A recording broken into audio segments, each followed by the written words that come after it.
Welcome to Torah Today Ministries and our fourth discussion in this series, Grappling with Galatians. And if you've been following along in this series, you know that instead of going through the book of Galatians verse by verse by verse, I'm addressing those issues that tend to block us, prevent us from really understanding this letter that Paul is writing to the community in Galatia. And so in each discussion, we address a roadblock, so to speak, in our understanding. And once we clear that away, hopefully the light comes through this book a bit more.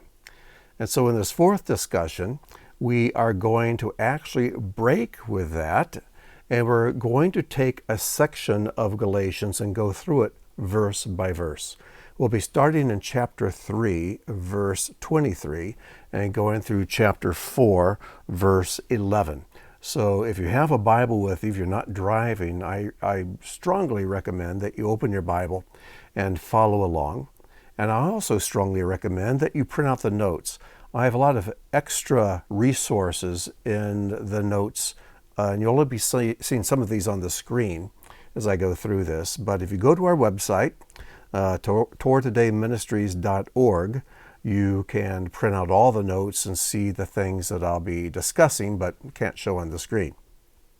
With that said, before we start, people often ask me, what translation do you use? Well, I start with the New American Standard or the English Standard Version as like a base translation to work with. But even these have some preconceived notions. They have some biases and some distortions in them. The translators did the best they could with what they had to be able to sell Bibles to a Christian market. But I want to get down to the truth and the literal translation as best as I can. So there are two translations in addition to those that I really like, and I recommend them to you as well. And the first, I couldn't live without this, and that's the Concordant Literal New Testament with the keyword concordance. This is so hyper literal that it really isn't pleasant to read, just to read for enjoyment. You're not going to pick this one up to enjoy it. You're going to pick this one up so you can analyze the text and really get down to what's being said.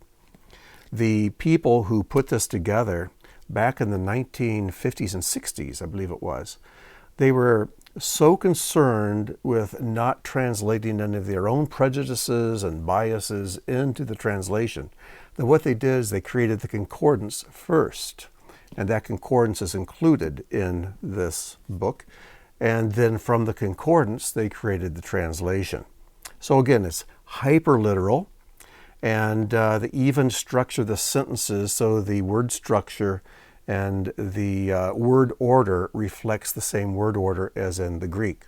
So really a valuable tool for students of the scriptures. But the other one comes from the other end of the spectrum. This is also a translation, but it is one that is done by David Bentley Hart, published by Yale University Press. And it's an excellent translation. I found that Mr. Hart has probably a less biased approach to the Greek scriptures than most translators, and he's more literal, but he's also literary. He brings out the beauty and the flow of what is being written through the New Testament scriptures in a really great way. And this is a fairly new translation, but it's one I not only enjoy, but it's one I find very, very accurate. No translation is perfect. That just goes without saying. But between these two, you can really get down to the nuts and bolts of what's going on in the Greek scriptures. So, with that said, let's get right into our study.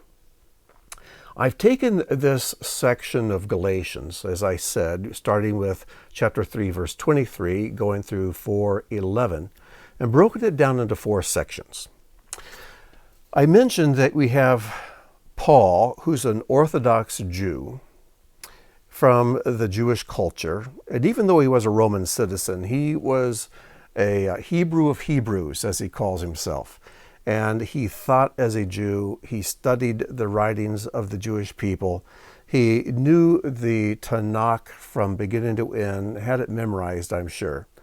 And this is the way he thought. This is the way his brain and his soul were wired. But he's talking to a basically pagan culture, a Greek culture under Roman rule, and this group of believers, this community in Galatia. So they had very distinct origins and worldviews as they were coming to Messiah and dealing with truth. But there were other things, because they lived under Roman rule and in the ancient world, that they had in common. And as we go through this section, you're going to see that Paul draws on his experience, compares it with the experience of the Gentiles in Galatia, and also things that they had in a shared experience. So I've broken this into 4 sections. I call them the Jewish experience, chapters 3:23 to 25. Then the key. It's like right here, Paul gets right down to the nitty-gritty of what's really going on. This is the key that opens up the rest of the passage. And that's chapter 3, verses 26 to 29. And then in chapter 4, verses 1 to 7, he starts discussing things that they have in common, a shared Jewish and Gentile experience, and then ends chapter 4, verses 8 to 11, with the Gentile experience, things that he'll be using the word you, not us or we or me, but you. This is what is in your experience.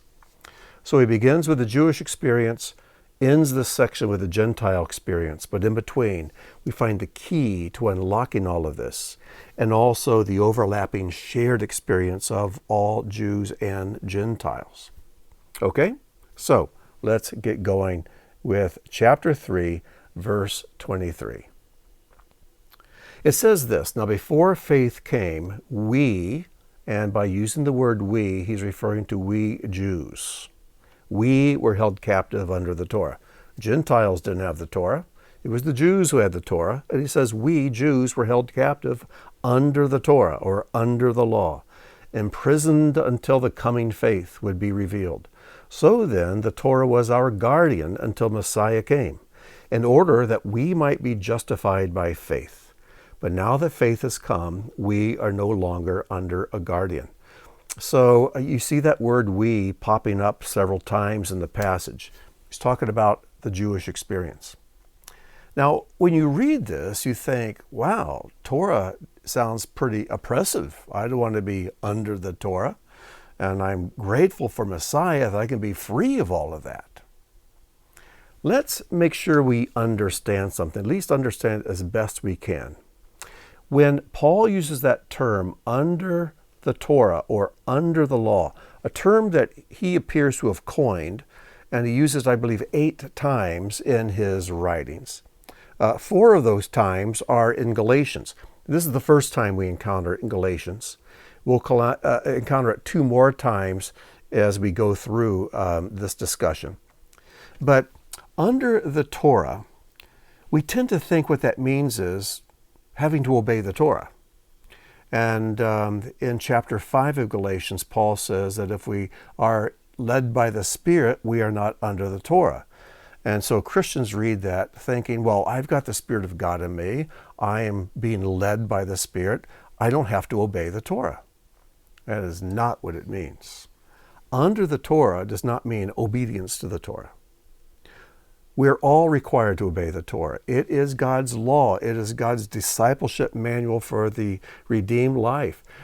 From Yeshua on through the New Testament scriptures, we are commanded to obey the Torah.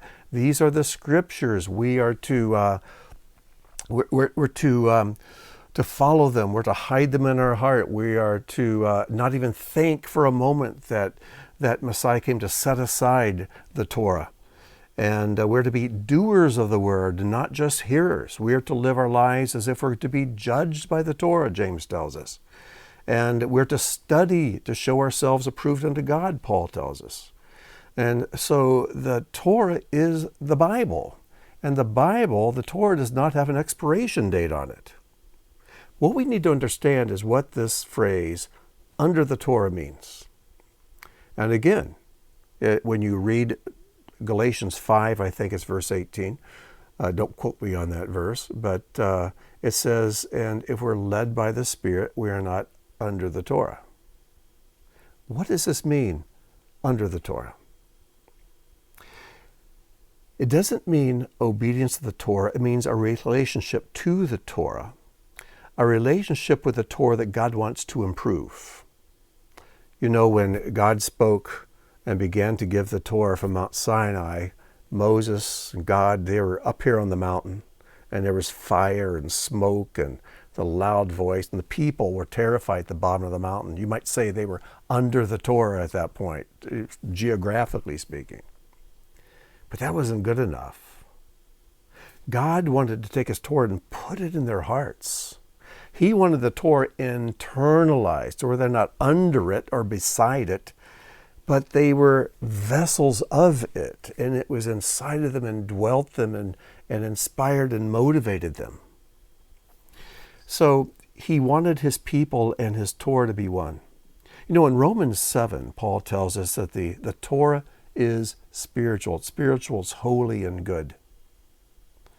We too are to be spiritual. And if the Torah is the essence of who God is, if it is his heart, if it's his mind, if it's his will, it's a spiritual thing.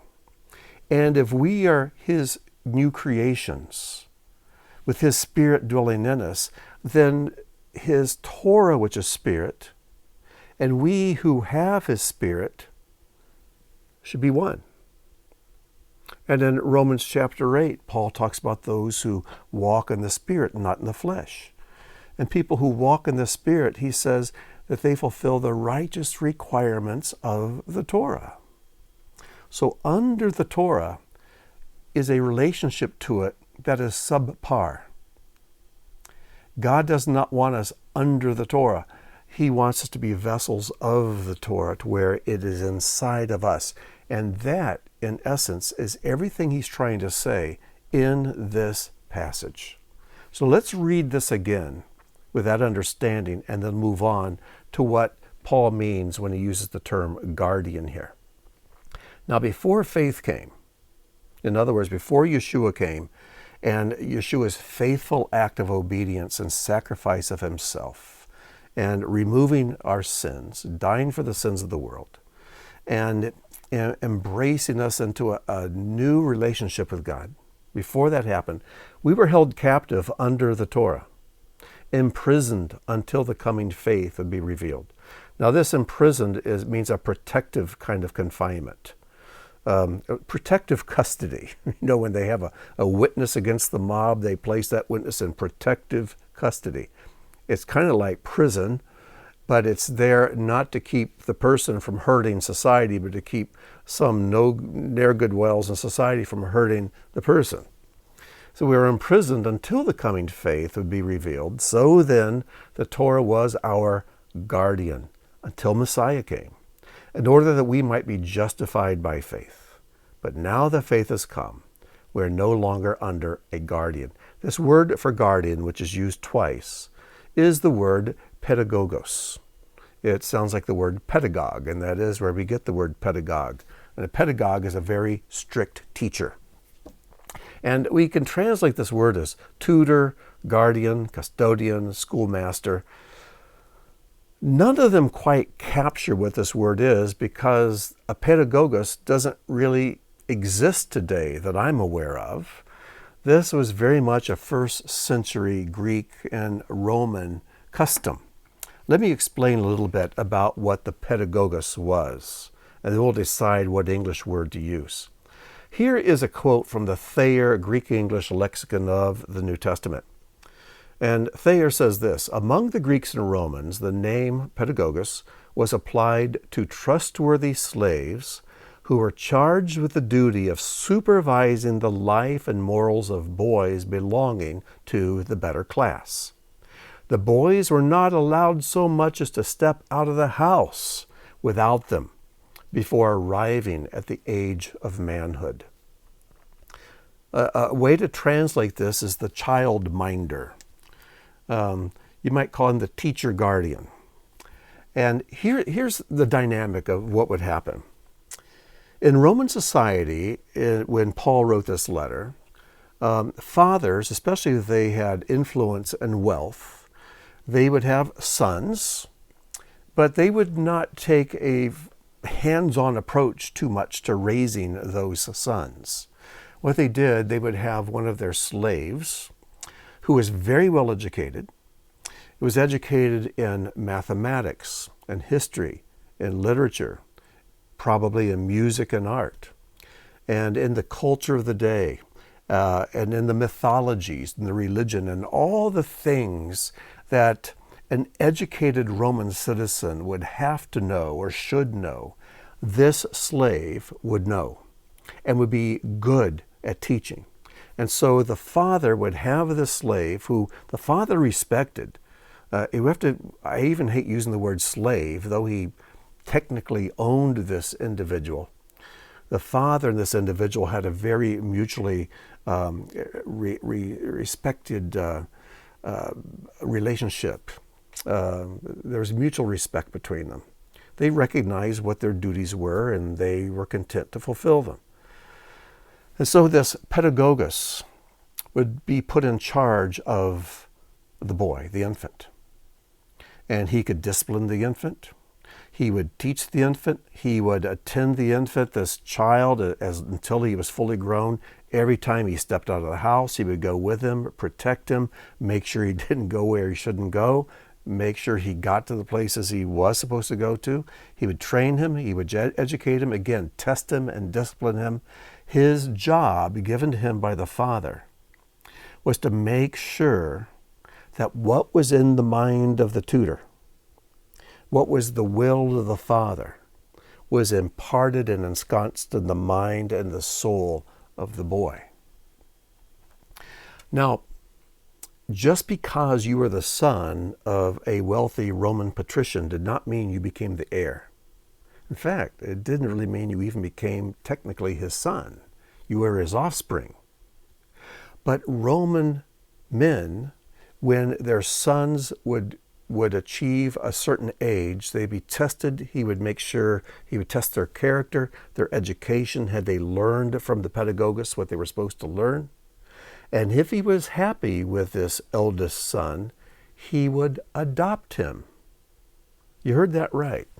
Even though he was the natural born offspring of this man, it was only when this child grew up and reached his majority and his maturity would he then be adopted as the father's son, and then would be considered the heir.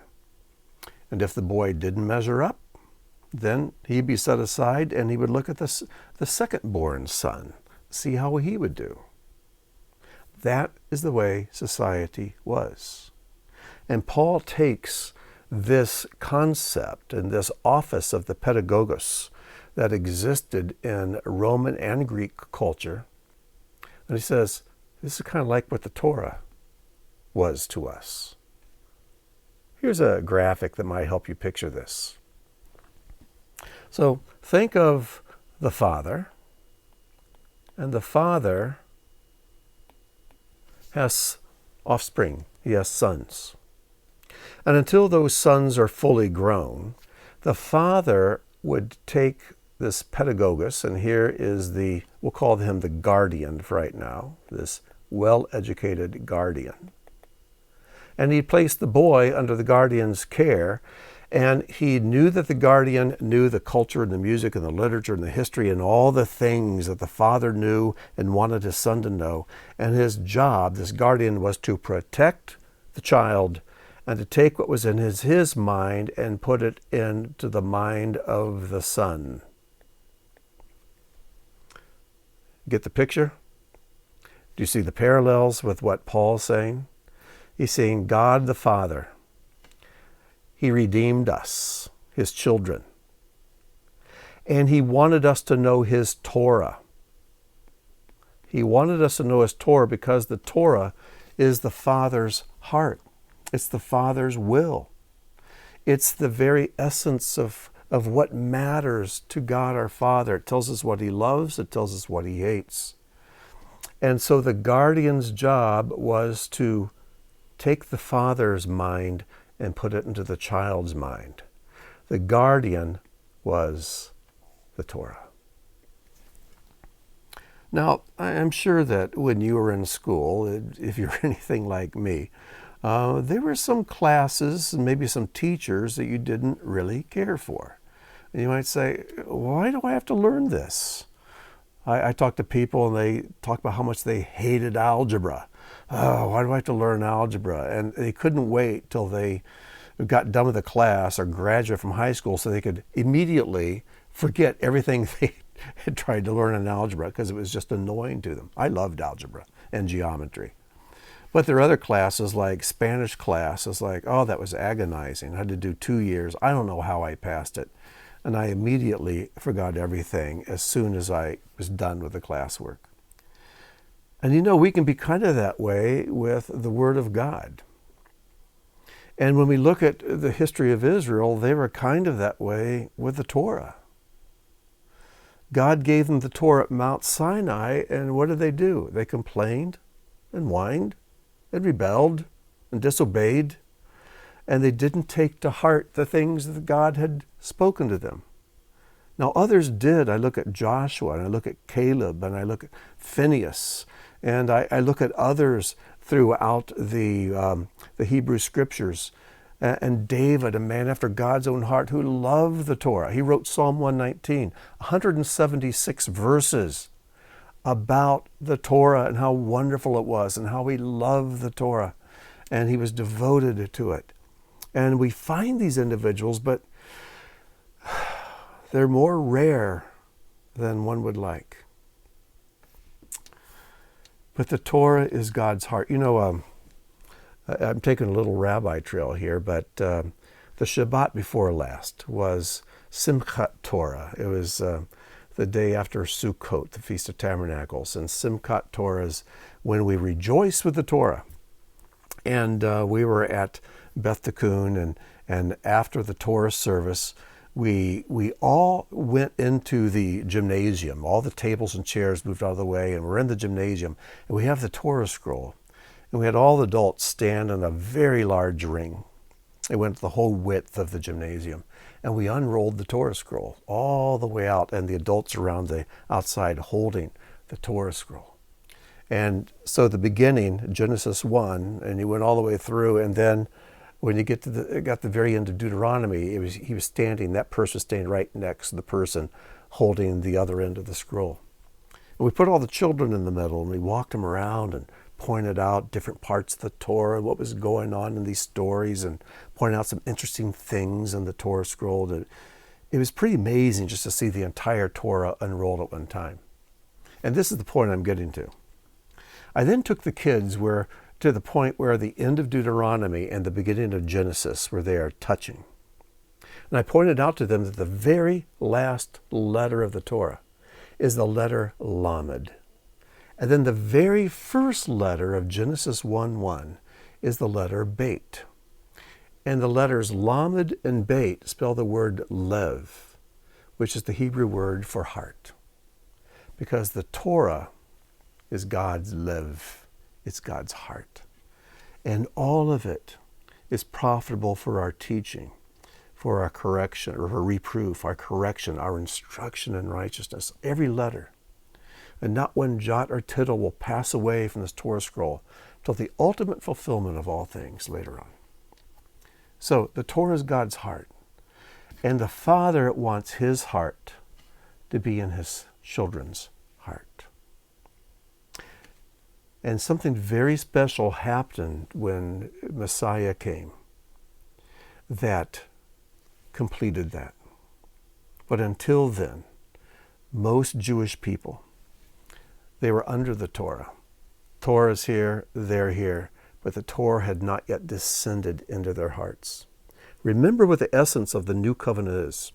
The new covenant is defined for us in Jeremiah 31:31, where God says, in those days I will make a Brit Kadashah, I will make a new covenant with the house of Israel and Judah and so on. He says, and then he defines what it is. He says, I will write my Torah on their hearts. Not just in their heads, not just on their mezuzahs on the doorpost, not just on the Torah scrolls in their synagogues, but in their hearts. It'll be in their hearts. So, as we go on, we come to the key. And this sums up much better and much more succinctly everything that I've tried to say over the last few minutes. Galatians 3, verses 26 to 29. For in the Messiah Yeshua, you, now here he's talking to the Gentiles, you are all children of God. Well, if we're children of God, then the Father wants to be in his children what is in him. You're sons of God, children of God through faith. For as many of you as were immersed in the Messiah, in other words, you've identified the Messiah, you've decided, I want to follow him, I want to be a disciple of God's Son, my Savior, Yeshua the Messiah. For as many as were immersed into Messiah have put on Messiah.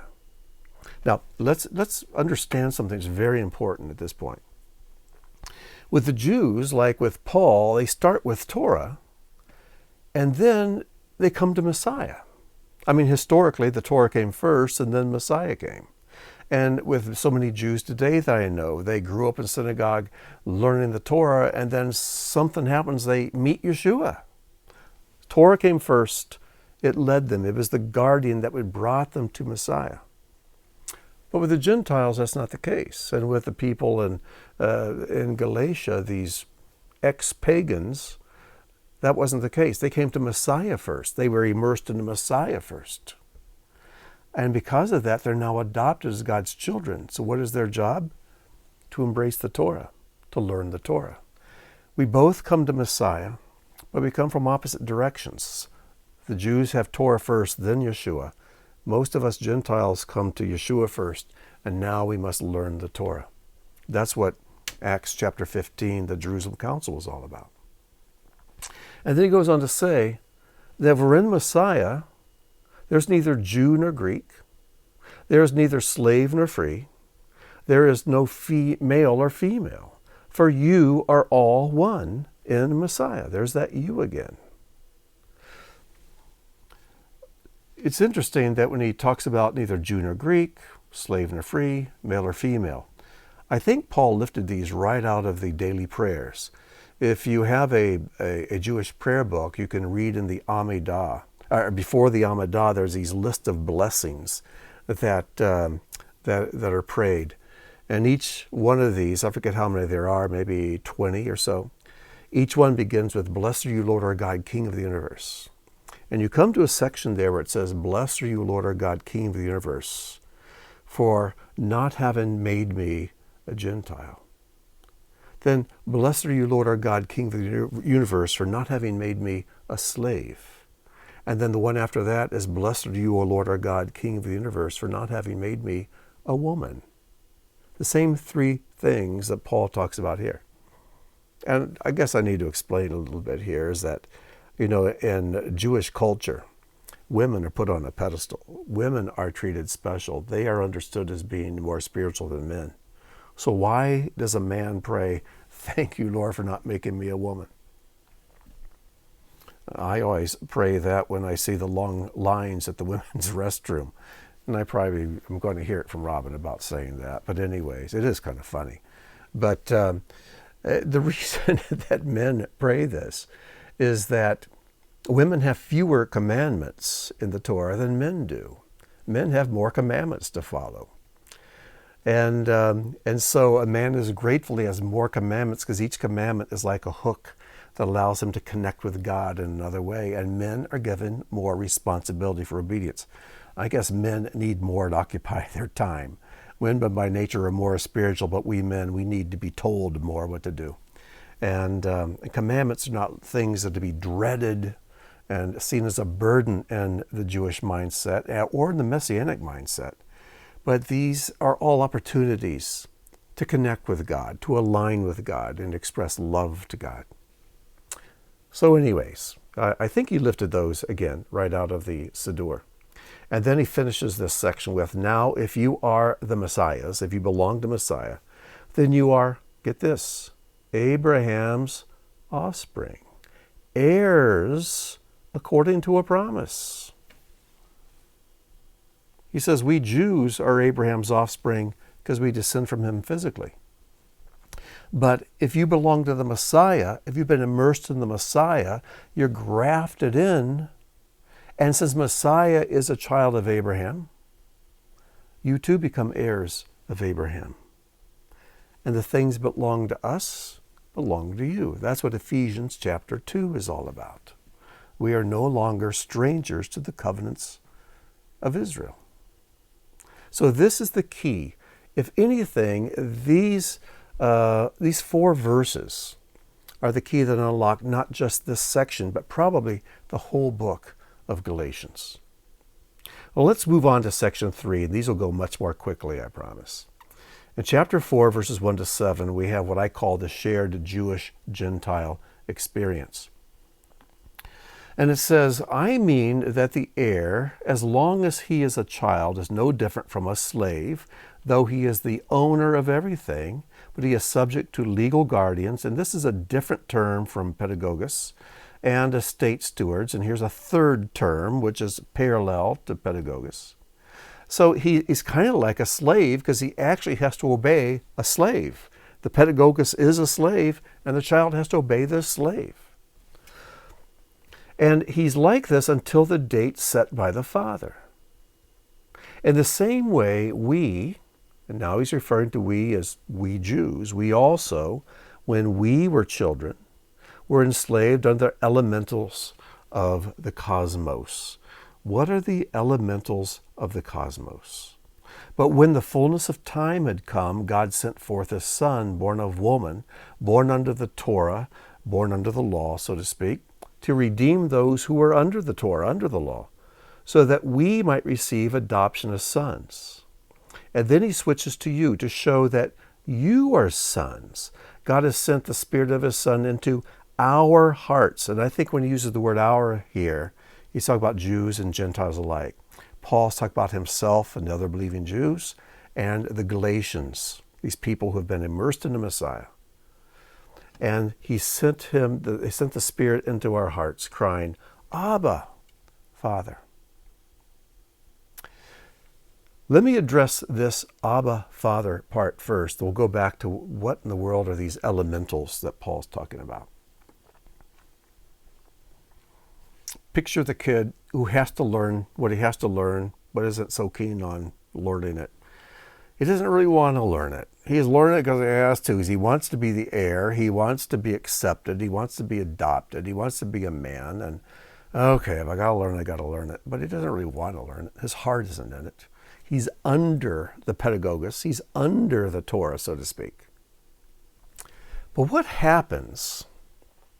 What if there's some kind of experience this child could have to where suddenly he realizes how valuable all of this information is? What if he somehow comes to realize how much his father truly loves him? What if somehow the very Spirit of the Father, who values all this information that the pedagogos is trying to impart, what if the very Spirit of the Father could be placed in the child, and the child's eyes open up? He says, Abba, I get it. I see why this is so important. I see how you think and why you think it. I see now why you value what you value and why you hate what you hate. I begin to see things through your eyes. I want to be like you. I want to be just like you. And now he just soaks up everything the pedagogos, this guardian, is trying to teach him. Because now his heart has become a fit vessel for everything that is the will of God. You know, I know still a lot of people who are Jewish, a lot of people who are Messianic believers. And they still are very resistant to aspects of the Torah. And it's like they still want to do what they want to do and don't want to do what they don't want to do. And it's like the Spirit of God hasn't really filled them yet to embrace everything that God has for them. I want to be one who embraces what God loves. And if he has something he wants to give me, I want it. And I don't want anything to get in the way of receiving that. And I know his Torah is his will for me. It's his will for the world. And the day is coming when his kingdom will come and his will be done on earth as it is in heaven. And everyone in the world will be subject to the Torah and follow it. So I want to be a pioneer in that. I want to be one who embraces that now. So, through Messiah, we've received the Spirit of God. That same Spirit that spoke from Mount Sinai is now in the heart of the people, of those who have embraced Messiah. So we Gentiles, are no longer a slave, but a son. And of a son, then an heir of God through Messiah. We've been adopted. We've been adopted. Remember that child who has to learn all this stuff, so hopefully his father will adopt him? He says, you've been adopted. You're accepted. You're an heir. Now we need to address this elemental. So you'll notice that it's capitalized here.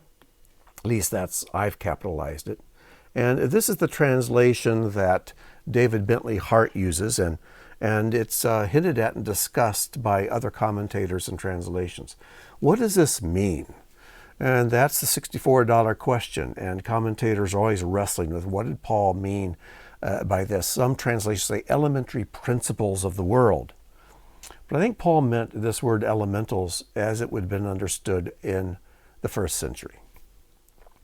In the first century, they were not aware of the table of elements, where all matter is made of combinations of the elements. There's 120 some of them, I believe. In the early ancient world, there were 4 elements. There was air, and there was earth, and there was fire and water. Air, earth, fire, and water. Why they came up with these 4, I don't know, doesn't matter, but these were called the 4 elementals. And it was believed that every single thing in the world was made up of a certain combination and proportions of these 4 things in some cosmic way. So whether you're a shoe or a horse or a bird or a drinking vessel, you're made up of combinations of these 4 things. So in other words, these 4 elementals represent base matter, physicality. And he's saying, I think Paul is saying this. He says that though we were under the Torah, and you Gentiles didn't have the Torah, what you were enslaved to were the elementals of the cosmos. You were just awash and drowning in physicality. Everything was physical. Physical is just, you're just drowning in this. Even your mythologies and your so-called gods were very man-like, very human and fallen human. They were very fleshly and earthly, not really anything to be admired. Everything was just physical. And they were enslaved to that. But when the fullness of time had come, God sent forth his Son. Now, notice how he puts this. He sent forth his Son, and he says, born of a woman. Why does he say born of woman? I think what he's saying here is that God, who is Spirit, his Son, the Word, came into the physicality of this world just like all the rest of us do. That's through the womb of a human mother, gestated there, grew 9 months later, is born into the world, physically like every one of the rest of us. But this Son, its origin was a bit different. And this Son of God, came into the world, into the gross physicality of this world, so he could accomplish something very spiritual. So he came into the world born of a woman, born under Torah, to redeem those who are under the Torah, so that we Jews, might receive adoption as sons. To show that you are sons, God has sent forth the Spirit of his Son into all of our hearts, crying, Abba, Father. So I was under the Torah. You were drowning in physicality, so Yeshua entered this physical world according to the Torah, teaching, living out the Torah, but still here in a very physical way, so the Jew and Gentile all could become recipients of God's Spirit and cry, Abba, Father. And his Torah, the essence of his Torah, could be written on our hearts. And to have the Torah written on your heads means you have it memorized, but to have it written on your hearts means you want it, you love it, you desire to obey it. And so we come to the last section, the Gentile experience. Now Paul's going to talk using the word you, talk about you Gentiles, you Galatians. Formerly, when you did not know God, you slaved for those that by nature are not God's. Now, however, knowing God, or rather to be known by God, how can you turn back again to the weak and worthless elementals, which you want to slave for once again? Apparently, there were some of the believers in Galatia who were just, I think, just giving up, throwing up their hands, thinking, I don't get all this Torah stuff. These people tell me I need to convert to Judaism. I can't do that. It's illegal to convert to Judaism anyway. And what do I'm just going to go back to my old pagan practices. I think, that's my opinion, I think Paul's now addressing them. He's saying, listen, don't do that. Don't do that. Don't go back to being enslaved to the worthless elementals, which you want to slave for once again. You observe days and months and seasons and years. I'm afraid I may have labored over you in vain. And of course, so many Christians read that last verse about days and months and seasons and years and say, oh, see, Paul's teaching against the Torah. He's teaching against the Sabbath day. He's teaching against the Moedim, the appointed times, saying these are worthless things and don't go back to those. That is not at all what Paul's talking about. What he's talking about is this. We've spoken in an earlier Galatians discussion that it was illegal in the Roman world to not practice the Roman religion. You are bound by law to practice the Roman religion. The only exception to that was Judaism. Judaism had a sanction from the emperor that they were allowed to practice Judaism. So Jews could practice Judaism and be free of the law that said you had to practice the Roman religion. But there was no other religion that got that exemption. And the Roman religion was filled with particular days and months and seasons and special years that people were required to observe. And so the Gentiles who were coming to faith in Yeshua, Paul's saying you don't have to convert to Judaism. But you have to understand it took great courage to be a Gentile believer because you didn't become Jewish and come under this exception to Roman law. You're still considered a Roman citizen, but you're no longer practicing the Roman religion. And so there's this pull just to go back to the Roman ways. And Paul says you have to be courageous. And it may very well cost you your life. But to believe you have to convert to Judaism to be redeemed and have a relationship with God is nonsense. But to go back to your old pagan ways, that's nonsense as well. So he's challenging the Galatians to stand strong. Live the Torah. Do the best you can. And trust in God to take care of you. Trust in God to guide you because you are now children of God.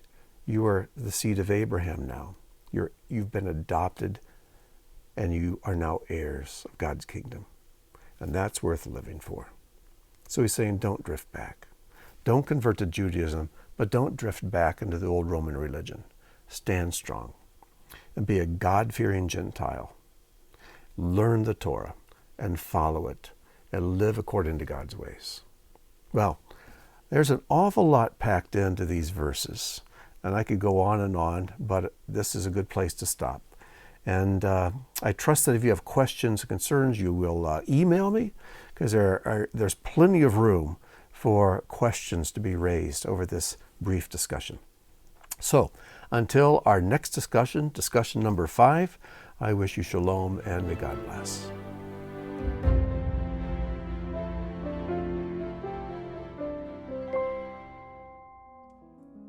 Thank you for joining us for today's teaching.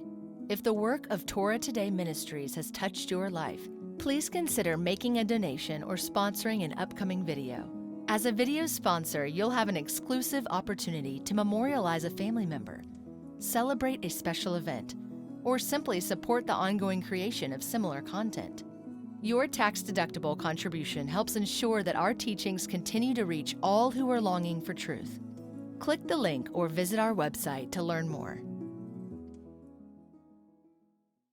That's a good food for thought.